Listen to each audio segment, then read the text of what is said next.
आइए आइए लेखक महोदय, आपका ही इंतजार था। हमारे शो डर की टीआरपी तेजी से नीचे गिर रही है। पिछले 4 महीनों की रिपोर्ट तुम्हें मिल की थी, पर तो ली होंगी तुमने। सर, मैं अपनी तरफ से कोई कसर नहीं छोड़ रहा हूँ। आपको सबसे बेहतरीन कहानियां लिख कर दे रहा हूँ। बेहतरीन होती तो मेरा टॉप रेटेड शो ऐसे आखिरी दिन ही गिन रहा होता। देखो, मुझे चैनल से चेतावनी मिल चुकी है। तुम्हें आखिरी मौका दे रहा हूँ। बाकी तुम जानते ही हो, मेरे पास लेखकों की कमी नहीं है।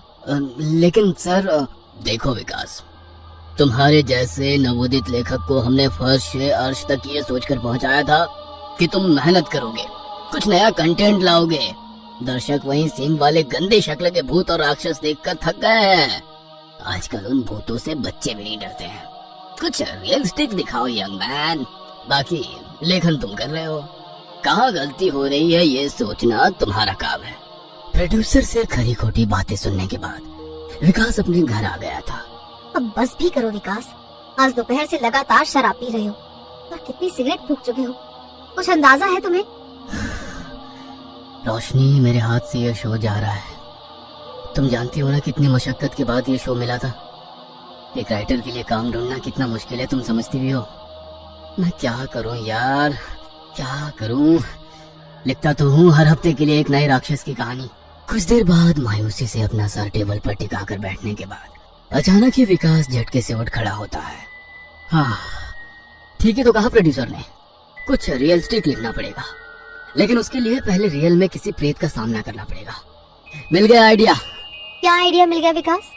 तुम्हारा दिमाग ठीक है? रोशनी में कुंदरगढ़ के किले में जा रहा हूँ। मैंने काफी सुना है उसके बारे में, शायद मुझे वहाँ कोई स्टोरी मिल जाए।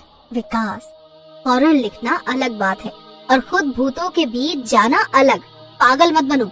मेरे करियर का सवाल है रोशनी, मुझे जाना ही होगा, और कोई रास्ता नहीं है। ठीक है, मैं भी साथ चलूंगी।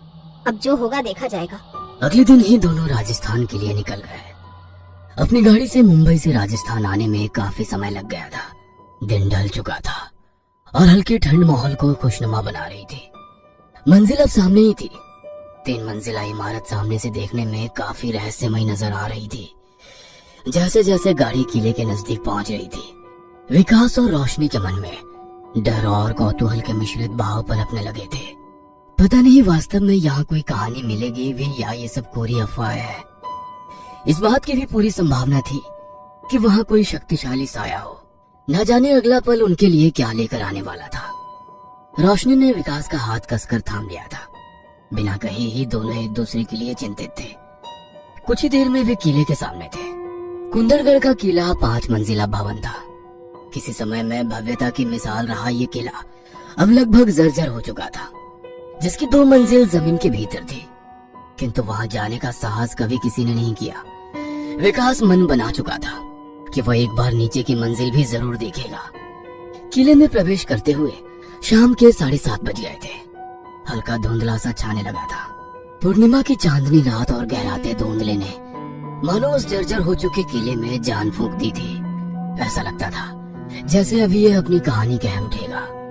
विकास और रोशनी किले के भीतर पहुंच गए थे। किले को इस तरह से बनाया गया था कि चंद्रमा की चांदनी छिटक कर हर भाग में हल्का उजाला कर रही थी।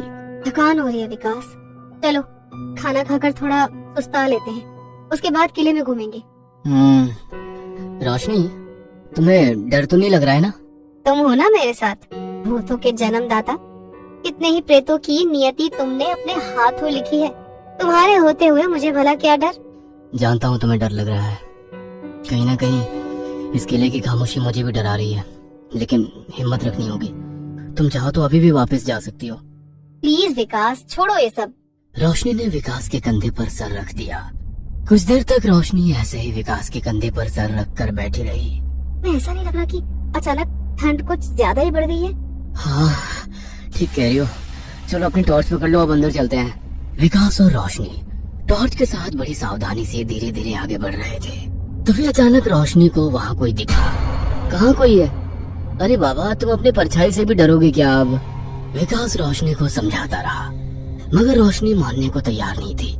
उसे वहाँ कोई आकृति दिख रही थी। विकास और रोशनी वीडियो कैमरा ऑन करके टॉर्च के प्रकाश में आकृति की दिशा में आगे बढ़ते हैं। अरे ये कौन है? ये तो कोई गांव की लड़की लग रही है। देखो इसका पहनावा, इसके बाल और आभूषण। आजकल ऐसे कपड़े कौन पहनता है, लेकिन ये इतनी रात को यहाँ क्या कर रही है? तभी वो लड़की पलटकर उनकी ओर देखती है। बेहद खूबसूरत सी लड़की, पैरों में मोटी मोटी झांझर पहने, तनखे तक की लंबाई वाला घाघरा और लाल रंग की सुंदर सी चोली। महावर से रंगे हाथों को अपने चेहरे पर ढककर वो टॉर्च की रोशनी से बचने का प्रयास करने लगती है। विकास सकपका कर टॉर्च बंद कर देता है। जैसे ही दोबारा टॉर्च ऑन होता है, लड़की अपनी जगह से गायब हो चुकी होती है। विकास और रोशनी के हाथ पांव ठंडे पड़ने लगते हैं। विकास फटी हुई आंखों से रोशनी की ओर देखता है। रोशनी की आंखों में भी डर साफ दिखाई पड़ रहा था। तभी झांझर की आवाज सुनाई पड़ती है। विकास देखो वो रही, लेकिन ये जा कहाँ रही है? विकास रोशनी को इशारे से चुपचाप पीछे पीछे चलने के लिए बोलता है। रात के तकरीबन 12 बज रहे थे। आधी रात को एक खामोश किला सन्नाटे को चीरती हुई झिंझुरों की जाए जाए और बीच बीच में नसों को भेदती हुई उल्लुओं की ओ के साथ झांझर की झंझन माहौल को बहुत भयावह बना रही थी। एक हाथ में कैमरा और दूसरे हाथ से रोशनी का हाथ पकड़े विकास आगे बढ़ रहा था। लड़की एक सीढ़ियों के पास जाकर 2 पल को ठहर जाती है और मुड़कर इधर उधर देखने लगती है। फिर नीचे की ओर उतरती सीढ़ियों पर जाते हुए आंखों से ओझल हो जाती है। वो दोनों भी पीछे पीछे सीढ़ियां उतरने लगते हैं। सीढ़ियों के साथ ही लगे बोर्ड पर चेतावनी लिखी है, सीढ़ियों से नीचे जाना मना है। नीचे कुछ पैरानॉर्मल एक्टिविटीज नोटिस की गई है। रात का अंधेरा या उस लड़की को देखकर हुआ सम्मोहन, कारण पता नहीं क्या था, किंतु वे दोनों बिना बोर्ड को देखे ही आगे बढ़ जाते हैं। नीचे पहुंचने पर उजाला नाम मात्र का ही आ रहा था, इसलिए दोनों ने अपनी टॉर्च जला ली थी। चारों ओर मकड़ी के जालों और धूल का साम्राज्य था। ठीक से ऑक्सीजन ना मिलने से जैसे सांस भी अटकने लगी थी। अचानक नीचे की मंजिल का रूप बदलने लगता है। पुरानी गंदी इमारत सुंदर रंग बिरंगे फूलों से सज गई थी। बदरंग पत्थरों में चमक आ गई थी। वह लड़की सुंदर लिबास में सजी हुई दिख रही थी। देखते ही देखते किला सुंदर महल में तब्दील होता जा रहा था। सब तरफ लोग आ जा रहे थे। रोशनी ने डर के मारे विकास का हाथ मजबूती से पकड़ रखा था। महल में घूमते लोग कोई इंसान नहीं, आत्माएं हैं। ये बात तब समझ में आई जब कुछ लोग उनके आर पार निकल गए। भय से खून जमना क्या होता है, इसका एहसास आज पहली बार हो रहा था। रोशनी और विकास एक बोझ की तरह खड़े सारा नजारा देख रहे थे। उनकी आंखें डर से फटी हुई थी और पैर कंपकपा रहे थे। तभी उस लड़की को उसकी सखियां सजाने लगती है। राजस्थानी लोकगीत और ढोलक की थाप पूरे महल में सुनाई पड़ने लगती है। वहां होती अफरा तफरी से ऐसा लग रहा था मानो कोई उत्सव या ब्याह का माहौल हो।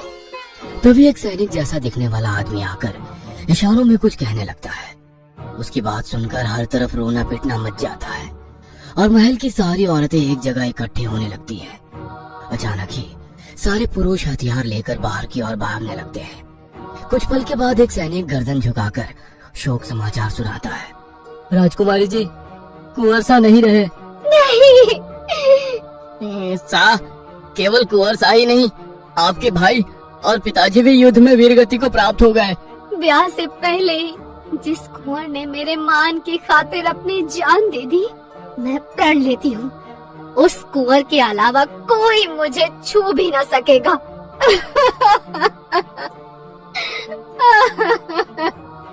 इतना कहकर वो छाती पीट पीट कर रोने लगती है।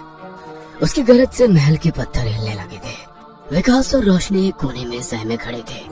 महारानी, दुश्मन किले के पास पहुंच गए हैं। संदेश भिजवाया है, आज से आप और ये किला उनकी अधीनता स्वीकार कर लें, नहीं तो भयंकर रक्तपात होगा और किले को रक्त से स्नान करा दिया जाएगा।